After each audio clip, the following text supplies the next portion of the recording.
Hello, I'm Louise Palomino and I'm the Grants Director at the Road Safety Trust. Also giving this presentation will be my colleague Tanya Qadir. This presentation is about 20 minutes long and provides information about our grant funding and some of our completed and ongoing projects.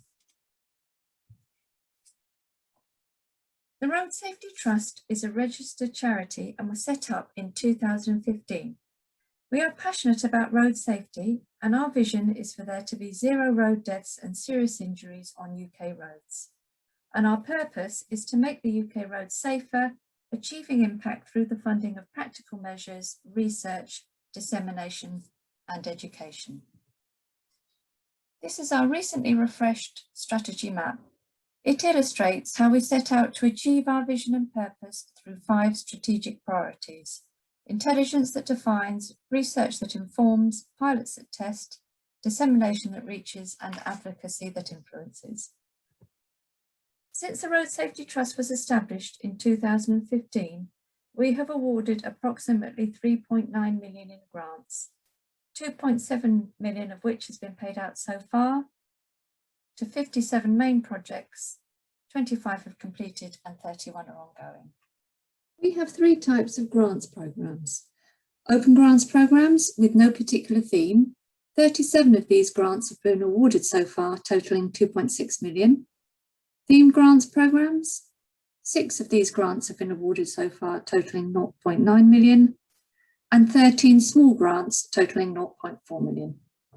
For the first 4 rounds, we didn't specify a theme, and so applications could be for any road safety issues affecting UK roads. After a review and consultation in 2018, we launched our first themed grants programme on the topic of innovative traffic calming and provision for vulnerable road users. The review also told us that there was a need for funding for smaller, more practical local projects, and in response, we launched our first small grants programme. In 2019, we launched our first themed grants programme on the topic of innovative traffic calming and provision for vulnerable road users. We received 20 applications and awarded 6 grants. The 2021 theme is how can technology be used to reduce road offending and improve road safety? This theme was planned for 2020 and was delayed as a result of the pandemic. Funding is for both practical and research projects and for grants of between 25k and 200k. In September 2019, we launched our first small grants programme. This is for funding for projects with a practical focus and a focus on trialling, piloting and evaluating and on innovation.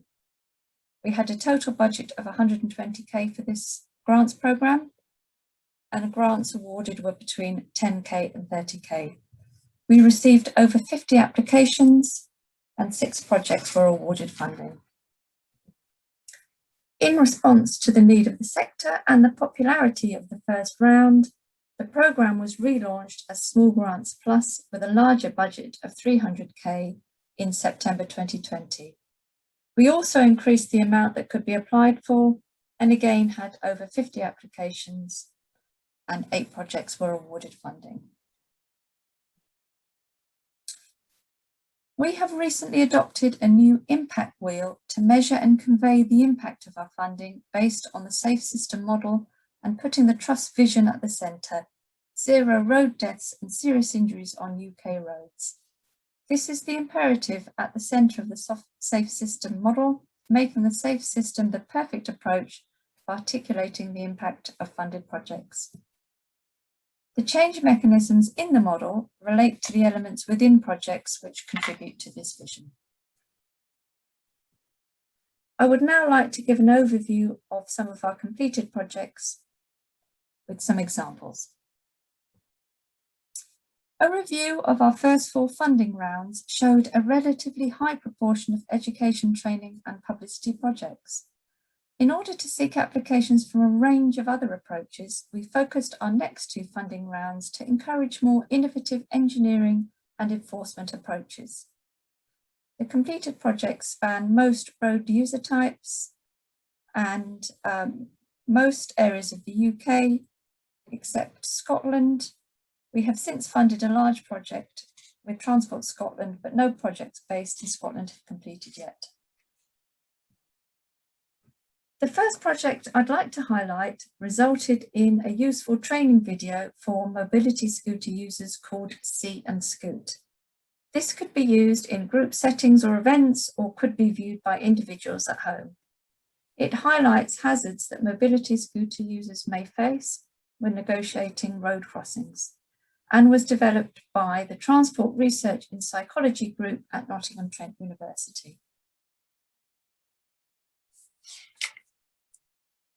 It uses real-life footage filmed from a scooter user's perspective as they drove around a designated route in Nottingham city centre. This created a better understanding of how the hazards identified feel to a scooter user, and resulted in a freely available resource. The next project, and one that finished in 2020, relates to a grant awarded to Coventry University, working with University Hospital Coventry and Warwickshire NHS Trust. The overall aim of this pilot project was to improve understanding of pedestrian injury as a result of vehicle collisions. Its initial objective was to create a pedestrian trauma database capable of providing the injury severity from impact speed, depending on vehicle and pedestrian stature. More accurate and timely understanding of pedestrian injury severity has potential benefits, including improved accident and emergency responses, improved vehicle design, less distressing court processes for families, and new techniques to support law enforcement. In order to create a pedestrian trauma database, the project looked to first solve the question of whether it is possible to develop a model and create trauma at organ level in a pedestrian collision. The new model was tested against data for 3 pedestrian collisions, and it is an innovative and different model, which is different from other biomechanical models currently in use. The new model has been included in the Toyota Motor Corporation Total Human Model for Safety Thumbs software. The report and summary have been disseminated widely, and the original ambitious aim of creating a pedestrian trauma database is still a work in progress. Hi, my name is Tanya Qadir, and I work with Louise as a grants officer. The first project I want to share with you is the Shiny Side Up Know the Dangers resource. Awarded in March 2020 as part of the inaugural small grants round, the objective of this project was to transform and refresh the existing offline Know the Dangers educational resource for motorcycle safety using brand new 3D animation. The videos are intended as a training aid in teaching organizations such as approved training schools for motorcyclists and will be freely accessible nationally on all devices. This new dynamic resource is more engaging and relatable. And by providing multiple perspectives and the ability to show the build-up to a collision from different viewpoints, the new resource should be more effective as it allows drivers to better assess potential collision risk of different actions on the road. This image is an example of the original paper-based resource. The offline resource was put together in 2015 using DFD Stats 19 road traffic collision data to educate riders. It's available in a folder format with 7 large A3 pictures showing the most common collision scenarios such as Smidsy, sorry mate I didn't see you, and filtering. The resource is distributed to compulsory basic training instructors, fire and rescue, and other road safety professionals to engage with motorcyclists. There are trainer notes on the back of each picture with vital safety points. The paper-based resource has now been refreshed into a suite of 7 20-second animated videos, each illustrating a common collision scenario. The scenarios were refreshed to ensure that they reflect the latest DFD injury collision data.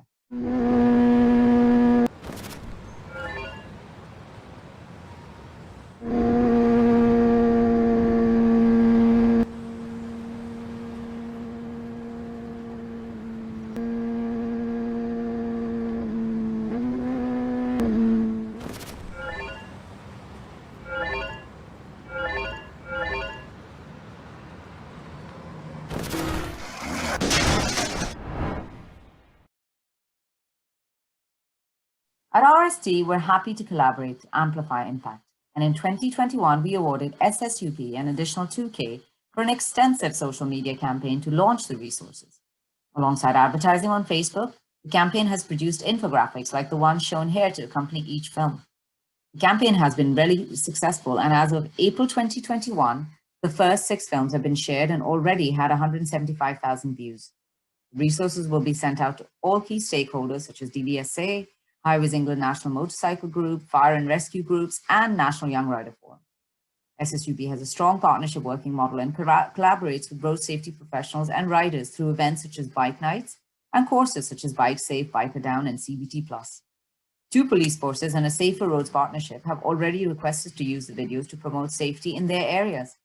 SSUP has also been pushing for filtering to be accepted as a recognized motorcycle maneuver, and they hope highlighting this issue and the new resources will encourage trainers to discuss it.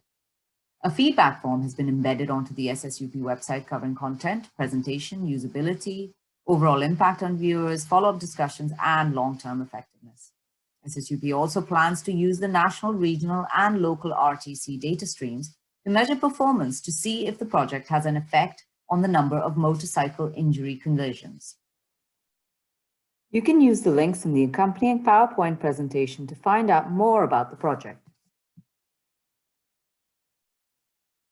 This next project, the University of Westminster Cycling Risk Study, uses a novel case crossover methodology to map current cycle routes throughout the UK and identify where cyclists might get injured if everywhere was equally risky, and then compare that with injury data.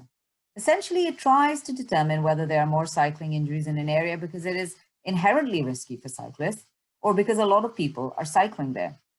By separating the impact of risk from the amount of cycling, the research helps plan infrastructure that can increase the level of cycling while ensuring cyclist safety. But I think I will let the experts explain it to you. Researchers at the University of Westminster have completed a new study looking at what factors raise injury risk for people cycling in Britain and what might keep them safe. The study, funded by the Road Safety Trust, used an innovative method called a case crossover study. This meant it could look at risk in relation to the amount of cycling and plan infrastructure that can help increase levels of cycling while making sure that each individual cyclist is safer than before. This study was funded by the Road Safety Trust to look at cycling injury risk. And in this research, we are looking specifically at risk. We're not looking at the amount of injuries alone. And this is important because you might have somewhere where there's a lot of cycling injuries, but you don't know whether that's due to that place being riskier for each cyclist or because there's a lot of cycling. So it's really important in order to talk about road conditions, infrastructure and so on, and how we need to change our roads to make cyclists safer, we need to know about risk. We need to separate out amount of cycling from amount of risk. And the study method that we used does this. We used a case crossover method. So the case crossover method starts with a set of injuries, but then you also have a set of control sites. So the control sites are selected from routes that people were following, or in our case, routes that we modelled, prior to being injured. So you select control sites randomly from people's routes before they were injured. And what the control sites give you is a map of where people might have been injured if everywhere were equally risky, if people were injured purely at random wherever they were cycling. The next step with the method then is to compare those control sites with the injury sites in terms of road characteristics, infrastructure and so on. So for instance, if you have a much higher percentage of sites on main roads among your injury points than your control points, that suggests that main roads may be riskier. But you put those characteristics into your regression model that you build, which tells you the extent to which each of those factors is responsible for increased or reduced injury risks.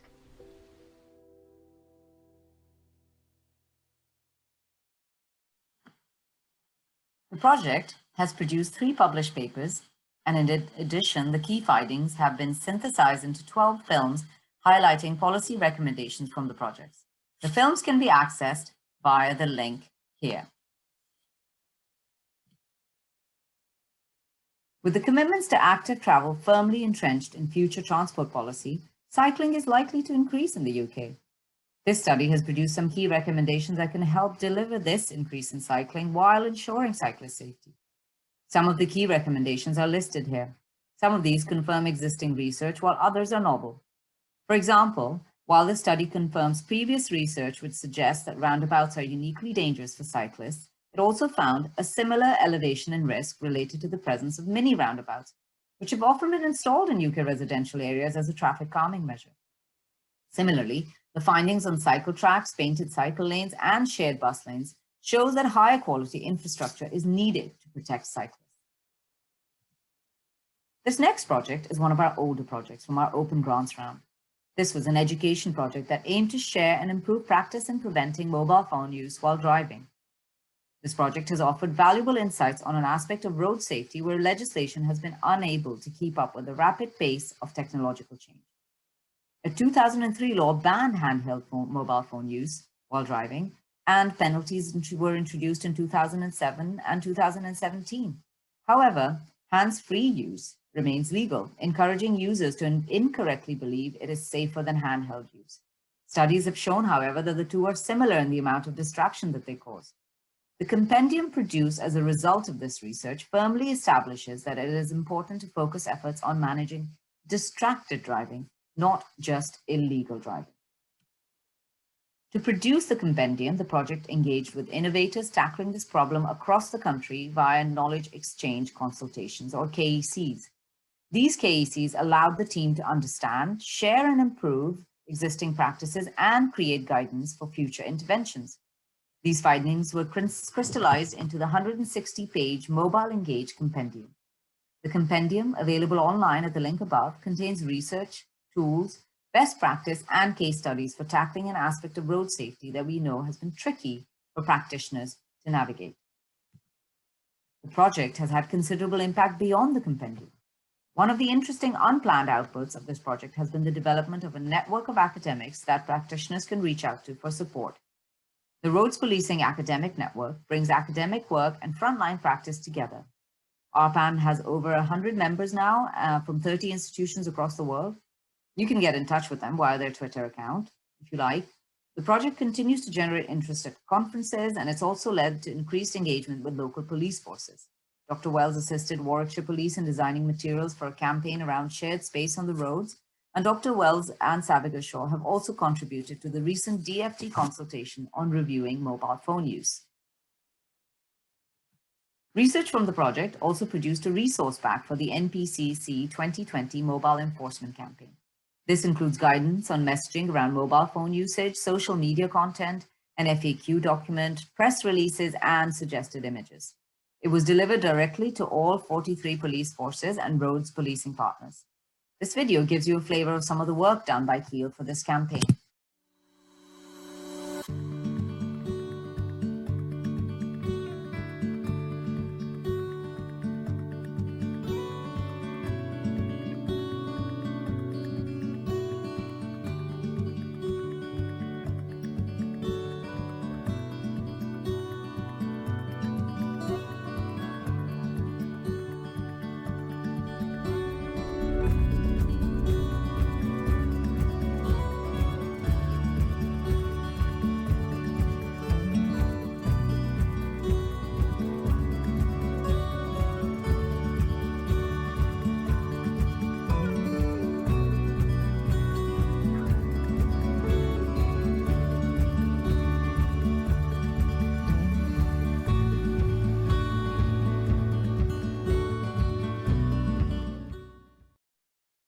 Our next project with designability might be of interest to you if you're involved in vehicle design or older driver safety.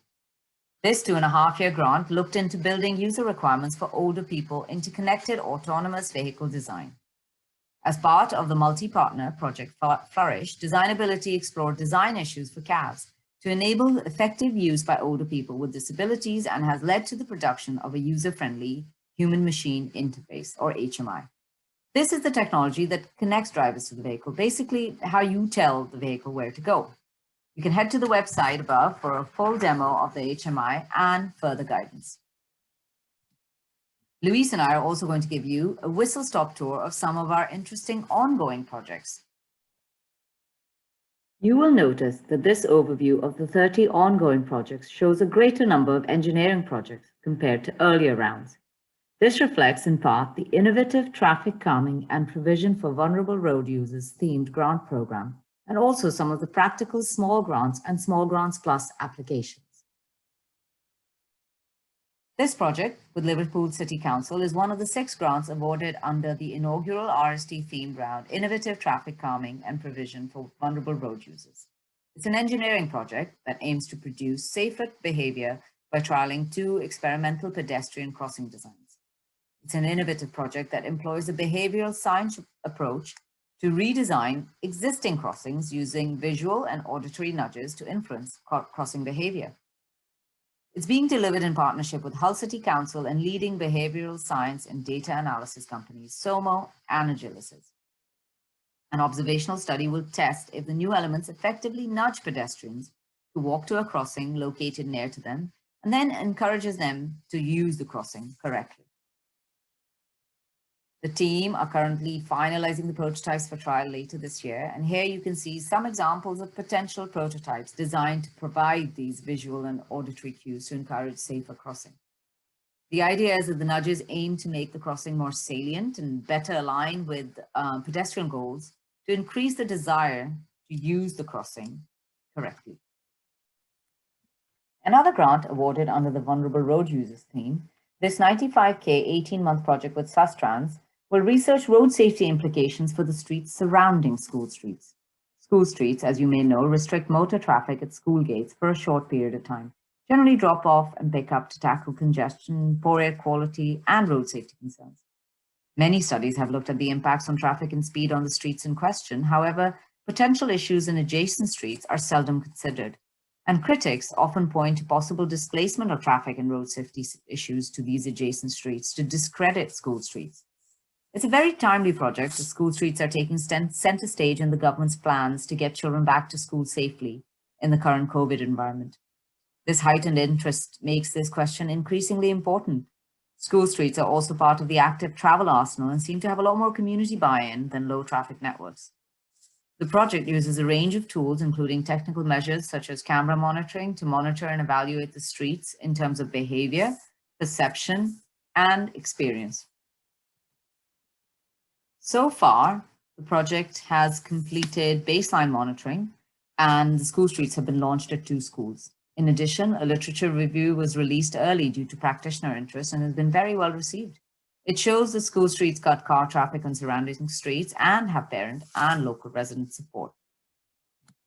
Louise is going to talk to you about some of our other projects now. The National Fire Chiefs Council were awarded 84K under one of the Open Grants programmes. It is researching how to get casualties out of vehicles following road traffic collisions, a process termed extrication. This project is in partnership with NHS University Hospitals Plymouth.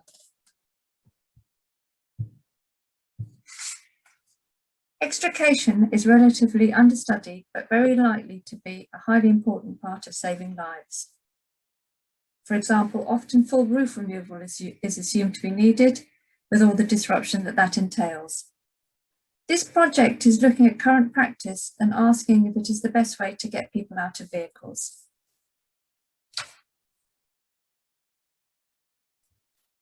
The current status of the project is that it is at trial phase. 3 rounds of testing have taken place so far, and 1 further round is due to take place this summer. The tests use specialist equipment and software, and the data is recorded and processed by researchers at Coventry University. The project will deliver consensus-based guidelines for extrication and aims to save lives through shorter trap times, earlier medical life-saving interventions and earlier transport to hospital, and decreased road injuries through faster treatment as above. In addition, it has the potential to contribute economic benefits through shorter road closure times and less resources needed across emergency services. The next project I'd like to highlight is our work with Folksam on cycle helmet safety testing. This has a £50,000 budget overall, and its main aim is to provide point of sale information for UK consumers and, along with others, contribute towards achieving a European harmonised rating scale And this is recognising that the EU test EN1078, which is the testing framework for cycle helmets, is under review and is a work in progress. Here is Dr. Helena Stixon, who is a researcher at Folksam, with a short video in Swedish with subtitles explaining what the tests are and how they more accurately represent a bicycle head injury in standard current tests. När vi testar hjälmar på Folksam så testar vi hjälmen utifrån 5 olika inslag. 2 av dem är de som ingår för att få en hjälm godkänd på marknaden. Och det är ett rakt inslag mot hjälmen. Man mäter hur mycket energi som hjälmen tar upp under inslaget. Och det är vi här uppe och ett inslag på sidan av hjälmen. Sen för att spegla mer det som händer när man är med om en cykelolycka, när man har en hastighet och rör sig framåt och träffar ytan med ett snett inslag. Då så försöker vi göra det i labbet genom att släppa hjälmen mot ett snett städ och därmed så sätter vi huvudet i rotation. När vi har gjort testerna i testlabbet så använder vi den datan som vi har mätt inne i själva klockdockhuvudet och lägger på en matematisk modell av den mänskliga hjärnan. Och där kan vi då avgöra om man får en hjärnskakning eller inte. Och det är det som vi använder sen som mått. Och då kan vi jämföra om en hjälm klarar sig bra eller inte i de här inslagen som vi gör.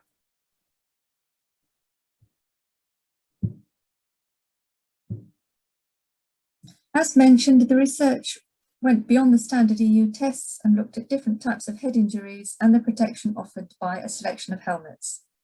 On our website, you will find a report with a foreword by the Road Safety Trust and a flyer aimed at cyclists and retailers. It recommends some affordable helmets priced at under £100, which performed well in these additional tests. In March this year, we convened a roundtable of experts and stakeholders to look at progress towards updating the current tests and how to work towards a harmonised rating scheme at the point of sale. We have funded Folksam to carry out a second round of tests this spring, and a new report is due to be released in June this year. If you're involved in cycle training and are asked about helmet safety, we hope you find this information and resource helpful. You can find out more about our grant programmes and our funded projects on our website, www.roadsafetytrust.org.uk. Here you will also find links to our annual report and to the completed and ongoing project summary publications. We also make key information about all our grants available through the 360 Giving portal. You can stay connected to us via Twitter and via YouTube, and you can subscribe to our e-bulletin via the News tab on our homepage. You can also contact us at info@roadsafetytrust.org.uk. All these links are available in the PowerPoint that accompanies this presentation. Thank you very much for listening.